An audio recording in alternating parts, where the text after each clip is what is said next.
so the top 10 positions, first of all, I'm going to go through the worst 4 positions that you can be in, starting from number 10 and then obviously ending at number 1.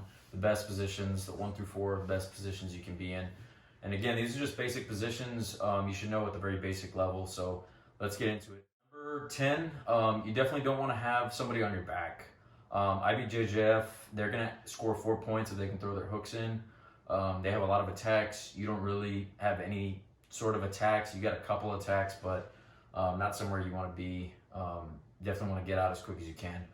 Number 9 is going to be mounted, and again, Ibjjf, they're going to get 4 points if they're mounted on you for 3 or 4 seconds. Again, not a position you want to be in. You want to be able to get out. Can't really attack anything. Number 8 we got is bottom side control.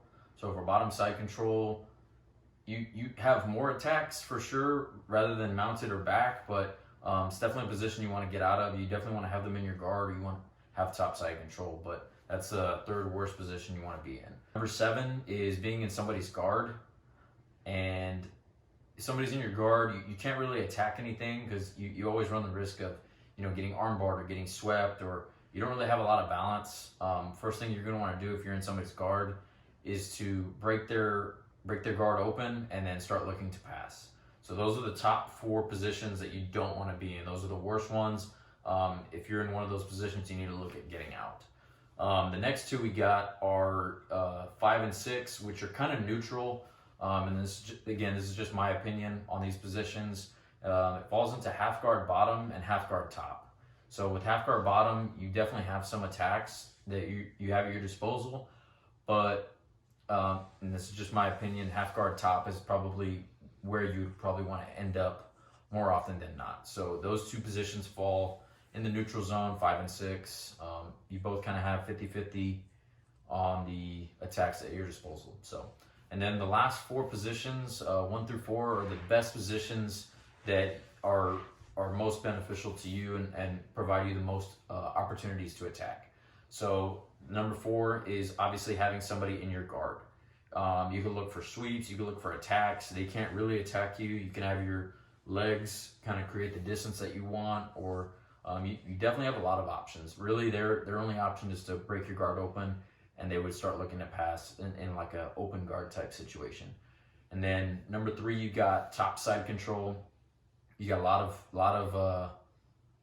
lot of attacks at your disposal as long as you're able to keep your balance and kind of close the gaps where you need to be. And then number 2, you got, if you're on mounts, that's where a lot of your attacks are going to come. A lot of people are going to be looking for like an S mount type situation where they can, go for an arm bar, or I've seen people do mounted triangles from mount before. You got the Kimura, Americana, all that good stuff. And the person on the bottom doesn't really have a lot. They gotta get to a better position before they look to attack anything else. And then the last position that we have for today, the best position in my opinion, is having someone's back. They can't really go for a choke on you at all. As long as you have your hooks in, they really can't move freely. And then